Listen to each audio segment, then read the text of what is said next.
Hello friends, എല്ലാവർക്കും ദിയാഷ് വേൾഡിലേക്ക് സ്വാഗതം. അപ്പോൾ ഞാനിന്ന് വന്നിട്ടുള്ളത് ബീഫ് സമൂസ ആയിട്ടാണ്. ഇഫ്താറിനൊക്കെ ഉണ്ടാക്കാൻ പറ്റിയ നല്ലൊരു ഐറ്റമാണ്.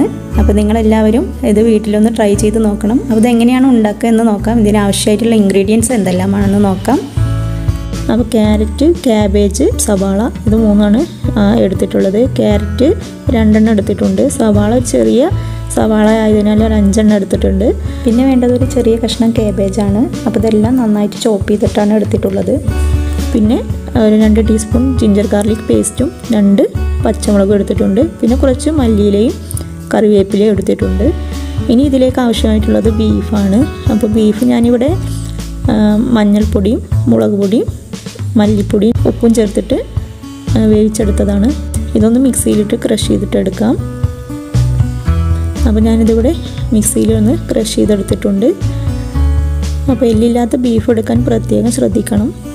ഇനി നമുക്കിത് എങ്ങനെയാണ് ഉണ്ടാക്കുന്നത് നോക്കാം.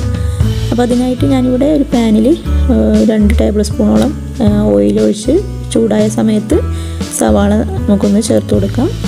അപ്പോൾ ഈ സവാള ചെറുതായിട്ടൊന്ന് വഴന്നു വരുന്നത് വരെ നമുക്കൊന്ന് ഇളക്കി കൊടുക്കാം. ഇപ്പോൾ ചെറുതായിട്ട് സവാള ഒന്ന് വഴന്നു വന്നിട്ടുണ്ട്. ഈ സമയത്ത് നമുക്ക് ക്യാബേജും ക്യാരറ്റും ചേർത്ത് കൊടുക്കാം. വെജിറ്റബിൾസിൻ്റെ അളവൊക്കെ നിങ്ങളുടെ ഇഷ്ടം പോലെ കൂട്ടുകയോ കുറയ്ക്കുകയൊക്കെ ചെയ്യാവുന്നതാണ്. അപ്പോൾ ഞാനിവിടെ ക്യാബേജാണ് കൂടുതലായിട്ട് എടുത്തിട്ടുള്ളത്. ഇതെല്ലാം ചെറുതായിട്ട് ചോപ്പ് ചെയ്തിട്ടാണ് ഞാനിതിലേക്ക് ചേർത്ത് കൊടുത്തിട്ടുള്ളത്. ഇനി അടുത്തതായിട്ട് ചേർക്കേണ്ടത് ജിഞ്ചർ ഗാർലിക് പേസ്റ്റും പച്ചമുളകുമാണ്.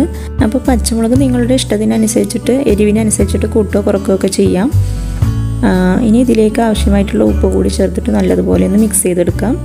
ഇനി ഈ വെജിറ്റബിൾസ് എല്ലാം കൂടി ഒരു 5 മിനിറ്റോളം നമുക്ക് വേവിച്ചെടുക്കണം. ഇപ്പോൾ ദാ നല്ലതുപോലെ വെന്ത് വന്നിട്ടുണ്ട്. ഇനി ഇതിലേക്ക് ആവശ്യമായിട്ടുള്ള പൊടികൾ ചേർത്ത് കൊടുക്കാം. ഇനി ഇതിലേക്ക് ഒരു 1/4 ടീസ്പൂൺ മഞ്ഞൾപ്പൊടി ചേർത്ത് കൊടുക്കാം. 1/2 ടീസ്പൂൺ കുരുമുളക് പൊടി, 1/2 ടീസ്പൂൺ മുളക് പൊടി, 2 ടീസ്പൂൺ മല്ലിപ്പൊടി, 1/4 ടീസ്പൂൺ ഗരം മസാല ഇവയൊക്കെ ചേർത്തതിന് ശേഷം നല്ലതുപോലെ എല്ലാ ഭാഗത്തേക്കും ആവുന്ന വിധത്തിൽ മിക്സ് ചെയ്തെടുക്കാം. അടുത്തതായിട്ട് ഇതിലേക്ക് ബീഫ് ചേർത്ത് കൊടുക്കാം. അപ്പോൾ ബീഫിൻ്റെ ക്വാണ്ടിറ്റിയൊക്കെ നിങ്ങളുടെ ഇഷ്ടത്തിനനുസരിച്ച് കൂട്ടുകയോ കുറയ്ക്കുകയൊക്കെ ചെയ്യാം. ഇനി അടുത്തതായിട്ട് മല്ലിയിലയും കറിവേപ്പിലയും കൂടി ചേർത്ത് കൊടുക്കാം.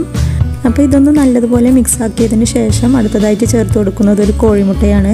അപ്പോൾ മുട്ട ഒഴിച്ചു കൊടുത്തതിന് ശേഷം നല്ലതുപോലെ മിക്സ് ചെയ്തെടുക്കണം. ഇത് ഡ്രൈ ആകുന്നത് വരെ നല്ലതുപോലെ മിക്സ് ചെയ്തെടുക്കുക.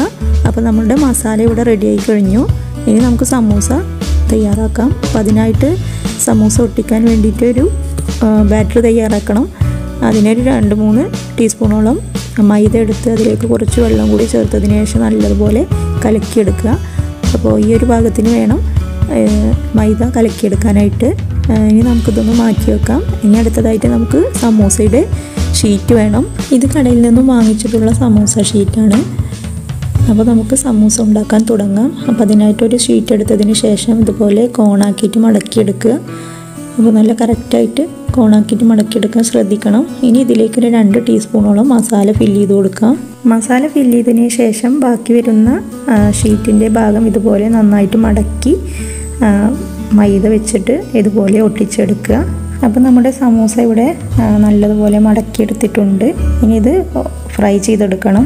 അപ്പോൾ അതിനായിട്ട് ഞാൻ ഓയിൽ ചൂടാവാൻ വേണ്ടി വെച്ചിട്ടുണ്ട്.